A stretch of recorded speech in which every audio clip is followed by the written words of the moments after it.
Hello, in this video I'm gonna show you how to mirror to an external monitor on Mac.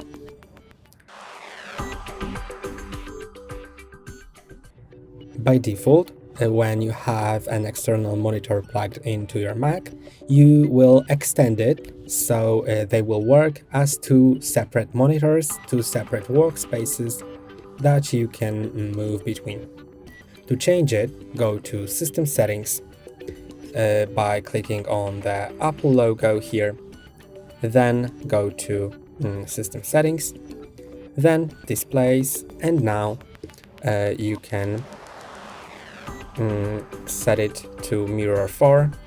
So I'm gonna choose this monitor, and you can click it to more Mirror 4 built-in display, or as extended display, or as a main display. So the external display is gonna be your main one, and the built-in is gonna be your extended one, so the secondary one. And that's all for today. Don't forget to like and subscribe. See you.